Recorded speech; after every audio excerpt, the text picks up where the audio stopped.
नमस्कार, मैं हूं सत्यपाल और आप देख रहे हैं CWB हिंदी न्यूज। शक संवत 1948, विक्रम संवत 2083। आज ज्येष्ठ मास के शुक्ल पक्ष की 9वीं तिथि और दिन रविवार है। तदनुसार अंग्रेजी तारीख 24 मई सन 2026। सबसे पहले आज की सुर्खियां। हरियाणा में आसमान से बरसने लगी आग, पश्चिमी विक्षोभ से राहत की जगी उम्मीदें। 25 जून से शुरू होगा नौतपा। हरियाणा में मेरी फसल मेरा ब्यौरा पोर्टल खुला, इन फसलों का पंजीकरण हुआ शुरू, जानिए आखिरी तारीख। हरियाणा में फिर बढ़े पेट्रोल डीजल के दाम, 10 दिन में तीसरी बार बढ़ोतरी। खेती लागत बढ़ने से सब्जियां होंगी महंगी। बड़ा फैसला, हरियाणा में धान की पारंपरिक रोपाई पर 15 जून तक ब्रेक, सीधी बिजाई करने पर सरकार देगी 4,500 रुपए। हरियाणा में आधार कार्ड की तर्ज पर बनेंगे PPP स्मार्ट कार्ड, लोगों को मिलेगा बड़ा फायदा। हरियाणा में इस दिन से नए मरीज का इलाज नहीं करेंगे प्राइवेट अस्पताल, आयुष्मान योजना के तहत पैसा न देने पर दी चेतावनी। हरियाणा के 21 लाख नीट अभ्यर्थियों को राहत, 20 व 21 जून को रोडवेज में फ्री सफर कर सकेंगे, एडमिट कार्ड दिखाकर मिलेगा लाभ। हरियाणा में सरकारी कर्मचारियों की कार्य प्रणाली पर अब होगी डिजिटल निगरानी। एस्टेट उम्मीदवारों के लिए जरूरी खबर, 8 व 9 जून को होगी बायोमेट्रिक वेरिफिकेशन, नहीं कराया तो रुकेगा रिजल्ट। CBSE के OSM सिस्टम को लेकर छात्रों में गुस्सा, कर रहे ग्रेस मार्क्स की मांग।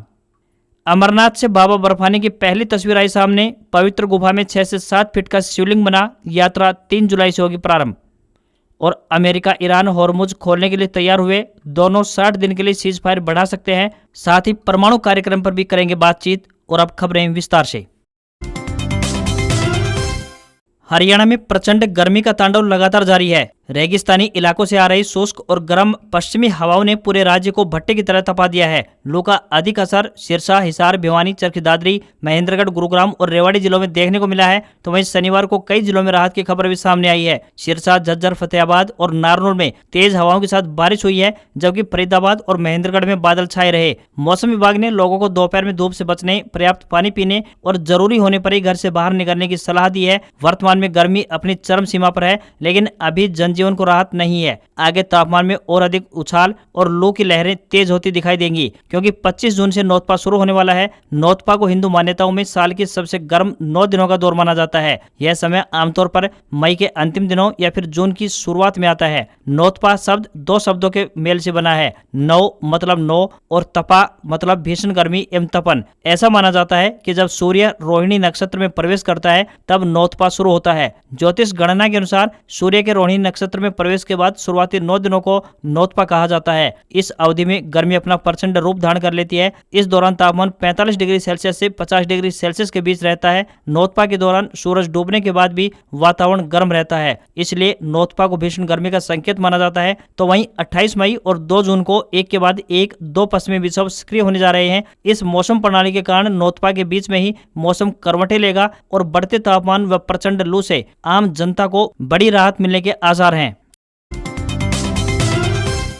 हरियाणा के लोगों के लिए अच्छी खबर सामने आई है। अब परिवार पहचान पत्र को और आधुनिक बनाने के लिए आधार कार्ड की तर्ज पर PPP स्मार्ट कार्ड तैयार किए जाएंगे। बताया जा रहा है कि नागरिकों की पहचान से जुड़ा पूरा जरूरी डाटा इसमें मौजूद होगा। यह स्मार्ट कार्ड सरकारी योजनाओं और सेवाओं तक पहुंच का एकल माध्यम बनेगा। सरकार के अनुसार इन कार्डों में QR आधारित त्वरित प्रमाणीकरण की सुविधा भी होगी, यानी विभिन्न सरकारी विभागों में इसके माध्यम से नागरिकों का सत्यापन हो सकेगा। इससे कागजी दस्तावेजों और मैनुअल रिकॉर्ड खोजने की जरूरत काफी हद तक खत्म हो जाएगी। यह नई व्यवस्था धोखाधड़ी रोकने और पारदर्शिता को बढ़ाने में भी अहम भूमिका निभाएगी।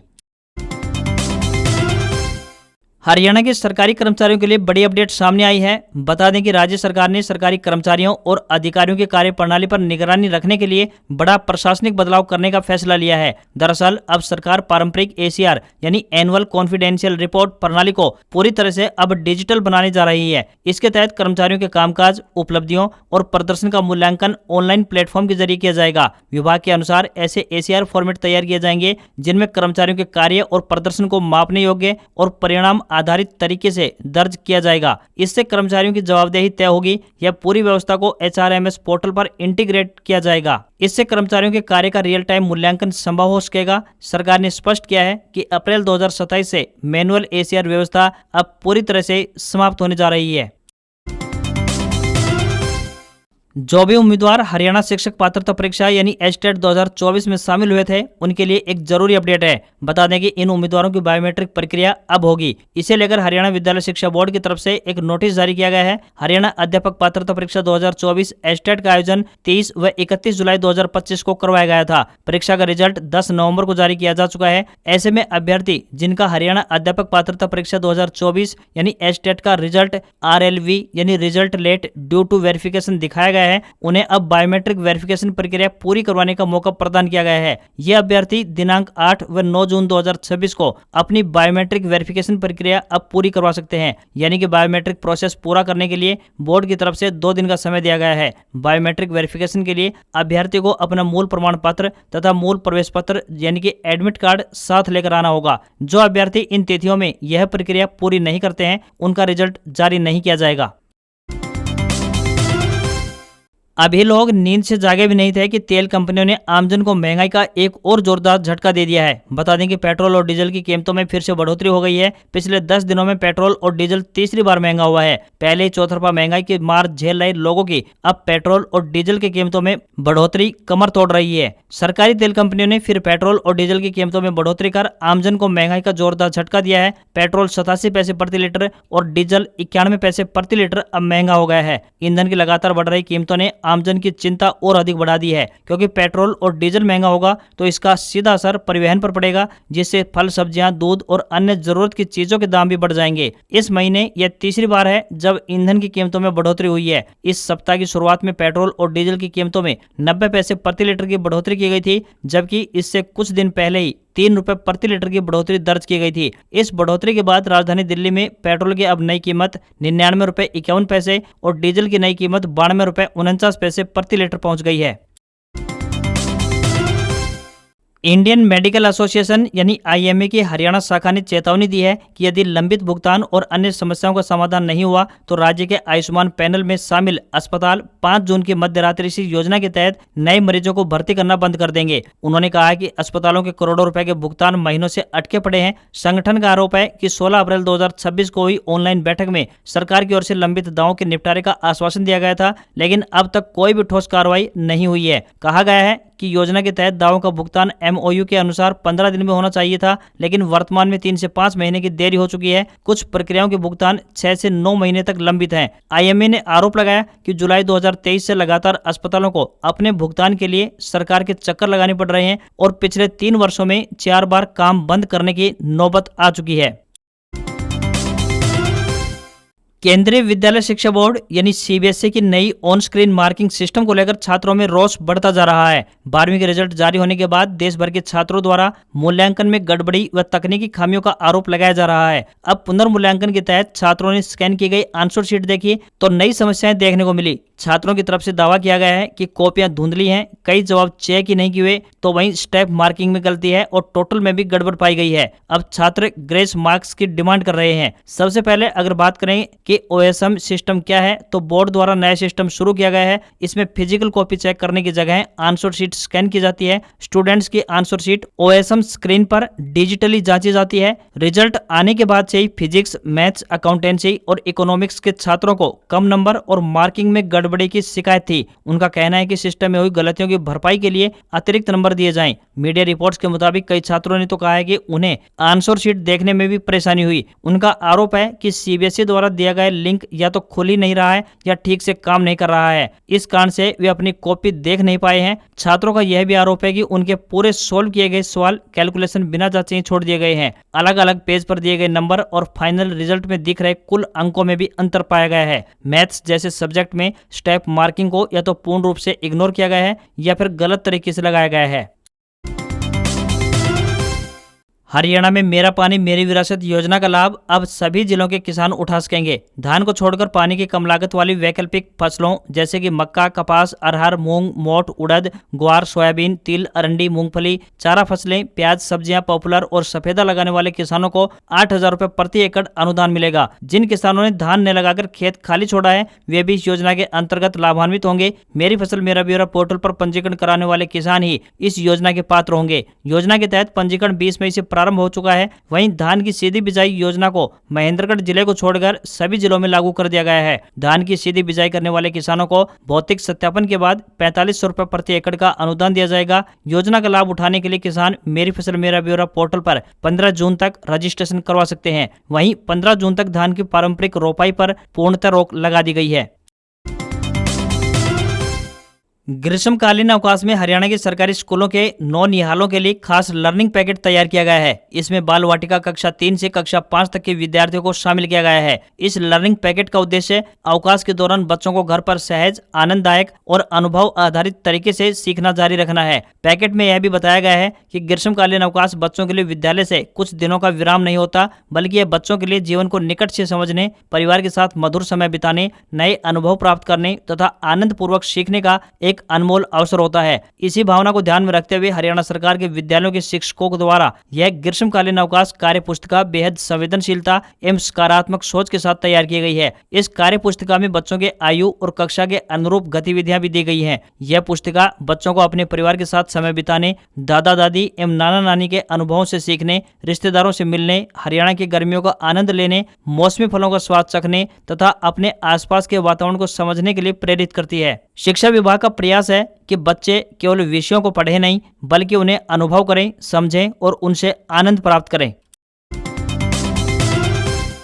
हरियाणा सरकार ने मेरी फसल मेरा ब्यौरा पोर्टल के तहत खरीफ सीजन 2026-27 के लिए फसलों का ऑनलाइन पंजीकरण प्रारंभ कर दिया है। किसान 15 जून 2026 तक अपनी खरीफ फसलों का पंजीकरण पोर्टल पर कर सकते हैं। सरकार ने किसानों से अपील की है कि वे समय रहते आवेदन प्रक्रिया पूरी करें। सरकार ने स्पष्ट किया है कि जो किसान इस पोर्टल पर अपनी फसल का पंजीकरण नहीं करवाएंगे, उन्हें सरकारी योजनाओं का लाभ लेने में परेशानी हो सकती है। मंडियों में MSP पर फसल बेचने के लिए इस पोर्टल पर पंजीकरण करवाना अनिवार्य है। साथ ही प्राकृतिक आपदा या बेमौसम बारिश से फसल खराब होने पर मिलने वाला मुआवजा और बीमा क्लेम इसी डेटा के आधार पर ही मिलेगा। साथ ही खाद, बीज और कृषि यंत्रों पर मिलने वाली सरकारी सब्सिडी का लाभ उठाने के लिए यह अनिवार्य है। किसानों द्वारा पोर्टल पर दिए गए पंजीकरण के आधार पर ही उनकी फसल का सटीक रिकॉर्ड तैयार किया जाएगा। इसी डिजिटल डेटा के अनुसार किसानों को भविष्य में सभी सरकारी वित्तीय लाभ और सुविधाएं सीधे उनके बैंक खातों DBT के माध्यम से उपलब्ध करवाई जाएंगी। हरियाणा सरकार ने राज्य के करीब 21 लाख नीट अभ्यर्थियों को बड़ी राहत देते हुए 20 और 21 जून को पूरे प्रदेश में मुफ्त रोडवेज बस सेवा देने का फैसला लिया है। मुख्यमंत्री नायब सिंह सैनी ने यह घोषणा करते हुए कहा कि सरकार विद्यार्थियों की सुविधा और उनके उज्जवल भविष्य को ध्यान में रखते हुए लगातार फैसले ले रही है, ताकि किसी भी छात्र को परीक्षा केंद्र तक पहुंचने में परेशानी न हो। सरकार के फैसले के अनुसार 21 जून का आयोजित होने वाली नीट परीक्षा के मद्देनजर सभी परीक्षार्थी 20 और 21 जून को हरियाणा रोडवेज की किसी भी बस में निःशुल्क यात्रा कर सकेंगे। इसके लिए विद्यार्थियों को केवल अपना नीट एडमिट कार्ड दिखाना होगा। राज्य सरकार का मानना है कि इससे दूर दराज के क्षेत्रों से परीक्षा देने वाले छात्रों और उनके परिवारों पर आर्थिक बोझ कम होगा। केंद्रीकृत भर्ती के लिए सोसाइटी पंजाब और हरियाणा के उच्च न्यायालय के अधीनस्थ न्यायालयों में कर्मचारी पंजाब राज्य के जिला और सत्र न्यायाधीशों की ओर से परमानेंट आधार पर क्लर्क के पदों पर भर्ती के लिए ऑनलाइन आवेदन मांगे गए हैं। जो भी अभ्यर्थी इन पदों पर आवेदन भेजने के इच्छुक हैं, वे आधिकारिक वेबसाइट के जरिए अपने आवेदन भेज सकते हैं। आवेदन करने की अंतिम तिथि की बात करें तो 23 जून है। इन पदों के लिए उम्मीदवार का स्नातक पास होना जरूरी है। इसी के साथ आवेदक को टाइपिंग भी आनी चाहिए। आयु सीमा 18 से 42 वर्ष के बीच होनी चाहिए। इन पदों के लिए उम्मीदवारों को ऑनलाइन आवेदन करने होंगे। जॉब लोकेशन की बात करें तो चंडीगढ़ रहेगी। उम्मीदवारों से विनम्र निवेदन है कि भर्ती के लिए आवेदन करने से पहले आधिकारिक विज्ञापन जरूर चेक कर लें। SSC CGL ने 12,256 पदों पर भर्ती निकाली है। उम्मीदवार ऑफिशियल वेबसाइट ssc.gov.in पर जाकर आवेदन कर सकते हैं। उम्मीदवारों को 23 जून 2026 तक ऑनलाइन माध्यम से फीस जमा करवाने का मौका दिया जाएगा। 29 जून से 1 जुलाई 2026 तक फॉर्म में करेक्शन कर पाएंगे। एजुकेशनल क्वालिफिकेशन की बात करें तो ग्रेजुएशन की डिग्री होनी चाहिए। साथ ही फीस की बात करें तो जनरल, OBC और EWS के लिए 100 रुपए फीस तय की गई है। वहीं महिलाएं, SC, ST और फिजिकल हैंडीकैप के लिए और साथ में एक्स सर्विसमैन के लिए कोई फीस नहीं लगेगी। एज लिमिट की बात करें तो न्यूनतम 18 साल और अधिकतम 32 साल तय की गई है। SC, ST को 5 साल की छूट आयु सीमा में दी जाएगी। अन्य पिछड़ा वर्ग के लिए 3 साल की छूट रहेगी। सैलरी 25,000 रुपए से लेकर 1.5 लाख रुपए प्रति माह दी जाएगी। अन्य अलाउंस का लाभ भी मिलेगा। आप SSC की ऑफिशियल वेबसाइट ssc.gov.in पर जाकर ऑनलाइन माध्यम से आवेदन कर सकते हैं। एप्पल ने इस साल मार्च में अपना नया किफायती लैपटॉप मैकबुक नियो लॉन्च किया था। लॉन्च के बाद से ये लैपटॉप काफी चर्चा में रहा है। यदि आप कोई अच्छा मल्टीटास्किंग लैपटॉप लेने का प्लान कर रहे हैं तब आप मैकबुक नियो पर विचार कर सकते हैं। इस लैपटॉप की लॉन्च कीमत 69,900 रुपए थी, जो वैसे ही एप्पल के हिसाब से काफी कम है, लेकिन अब यह डिवाइस डिस्काउंट के बाद 50,000 रुपए से भी कम कीमत में खरीदा जा सकता है। अमेजोन पर इस लैपटॉप पर 7% का सीधा डिस्काउंट मिल रहा है, जिससे इसकी कीमत घटकर करीब 65,000 रुपए रह जाती है। इसके बाद SBI, एक्सिस और ICICI बैंक के कुछ क्रेडिट कार्ड्स पर 4,000 रुपए का इंस्टेंट डिस्काउंट भी दिया जा रहा है, जिससे कीमत और कम होकर 61,000 रुपए तक आ जाती है। अगर आपके पास पुराना लैपटॉप है तो आप उसे एक्सचेंज करके और भी बड़ी बचत कर सकते हैं। अमेजोन पर एक्सचेंज ऑफर में 13,500 रुपए तक का अतिरिक्त डिस्काउंट मिल रहा है। अगर आपको पूरा यानी 13,500 रुपए का फायदा मिल जाता है तो आप मैकबुक नियो को लगभग 47,500 रुपए में खरीद सकते हैं। बैटरी के मामले में लैपटॉप एक बार चार्ज करने पर लगभग 16 घंटे तक चल सकता है। कनेक्टिविटी के लिए इसमें 2 USB-C टाइप पोर्ट दिए गए हैं, हेडफोन जैक मिलेगा, वाईफाई 6E और ब्लूटूथ 6 को सपोर्ट करता है।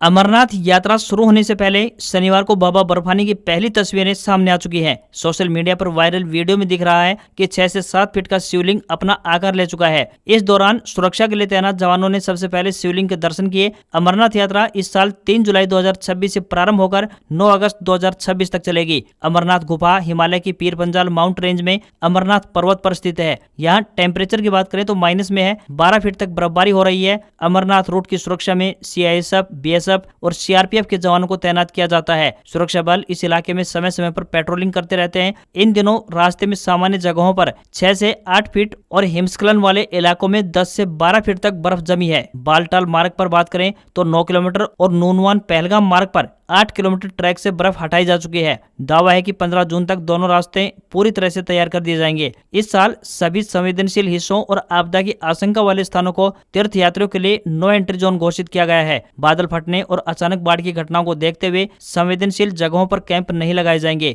यात्रा 3 जुलाई से बालटाल सोनमार्ग और प्रारंभिक नूनवान पहलगाम मार्ग से प्रारंभ होगी। 57 दिन की यह यात्रा 28 अगस्त को रक्षाबंधन और सावन पूर्णिमा के दिन संपन्न होने जा रही है। आज खबरों में इतना ही। देखते रहिए आपका अपना हरियाणा का सबसे बेहतरीन news channel CWB Hindi news. नमस्कार। इसी आशा के साथ आपका दिन शुभ रहे।